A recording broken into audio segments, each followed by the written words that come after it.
Dear student, UP DElEd चतुर्थ semester के लिए विज्ञान विषय का चैप्टर खनिज एवं धातु अयस्क से संबंधित ये छोटा सा वीडियो आपके लिए। तो इसमें हमें पढ़ना है खनिज एवं धातु अयस्क। तो खनिज किसे कहते हैं? खनिज वह पदार्थ है जिसे खान से निकाला जाता है।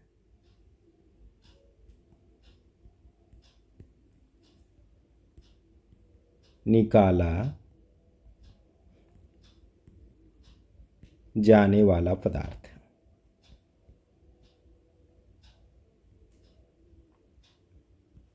तो अक्सर इसमें खान से कौन कौन से पदार्थ निकाले जाते हैं? तो आप नाम सुने होंगे, कोयला, लोहा, पेट्रोल,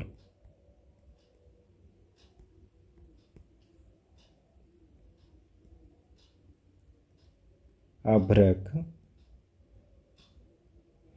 आदि। यहाँ पर कुछ खनिज के चित्र दिए हुए हैं। तो ये हो गया खनिज एवं धातु अयस्क। धातु किसे कहते हैं अगले स्लाइड में देखेंगे। अयस्क क्या है? खान से बहुत सारे पदार्थ निकलते हैं, मिट्टी भी, गंदगी भी, सब कुछ निकलता है। तो वैसा खनिज जो कि लाभदायक हो, एक प्रकार का खनिज लाभदायक खनिज या फायदेमंद खनिज को हम अयस्क कहते हैं। खान से निकालने में काफ़ी खर्च भी आता है। तो वैसा पदार्थ जिसको निकाल करके हम बेचिए तो हमें फ़ायदा हो, वैसा खनिज को हम कहेंगे अयस्क। तो धातु अयस्क माने वैसा अयस्क जिससे धातु मिलता है, उसे हम कहेंगे धातु अयस्क। तो हम चैप्टर के सभी शब्दों को समझ गए। खनिज किसे कहते हैं, अयस्क किसे कहते हैं और धातु अयस्क किसे कहते हैं। कि वह लाभदायक खनिज जिससे धातु निकाला जाता है उसे हम अयस्क कहते हैं। बढ़ते हैं अगले स्लाइड की तरफ।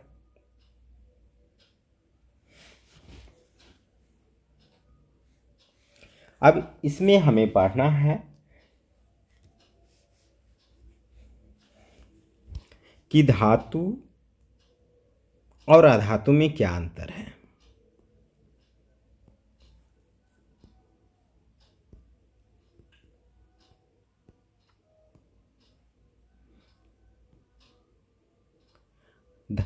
अधातु का मतलब जो धातु नहीं है।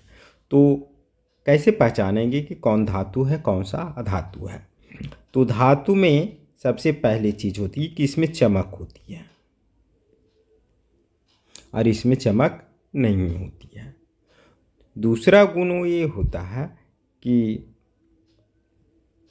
ठोकर मारने पर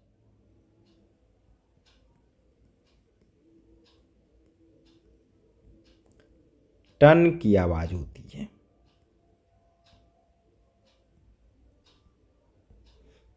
इसमें होती है और इसमें नहीं होती है। विद्युत धातु जो होता है, विद्युत का सुचालक होता है, यानी विद्युत धारा प्रवाहित हो सकती है और इससे विद्युत धारा प्रवाहित नहीं हो सकती है। ऊष्मा का सुचालक होता है और अधातु ऊष्मा का सुचालक नहीं होता, यानी कुचालक होता है। धातु प्रायः ठोस रूप में पाए जाते हैं, लेकिन इसका एक अपवाद है। तरल में भी एक धातु है जो है पारा। कई बार ये प्रश्न पूछा जाता है कि कौन ऐसा धातु है जो कि तरल रूप में पाया जाता है, तो वह है पारा। बाकी सभी ठोस रूप में पाया जाता है। अधातु ठोस, द्रव, गैस तीनों रूपों में पाया जाता है। तो ये हो गया धातु। अगर धातु का हमें उदाहरण देना हुआ तो हम क्या देंगे? धातु में लोहा, अल्युमिनियम,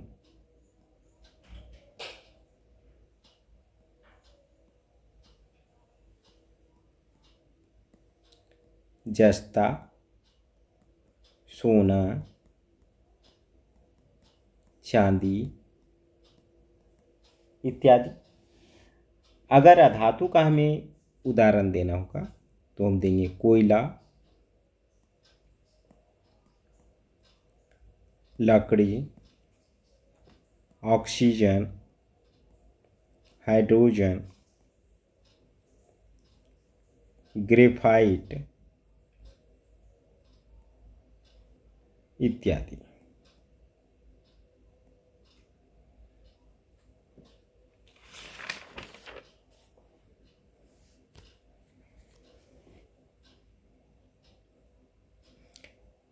अगले स्लाइड में चलते हैं।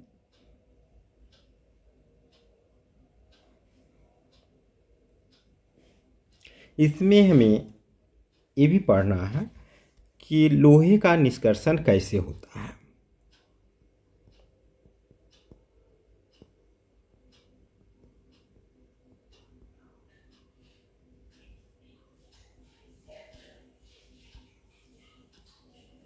तो लोहा का जो अयस्क है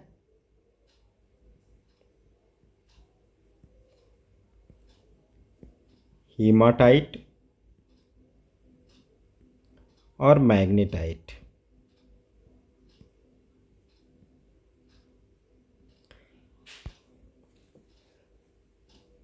तो जो खान से निकाला गया अयस्क है उसको जिस विधि से निकाला जाता है लोहा, वह है बात भट्ठी से।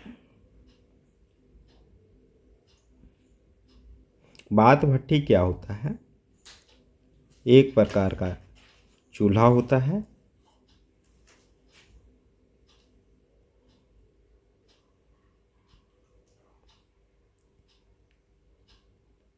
यानी कि जिसमें अयस्क डाला जाता है इधर से,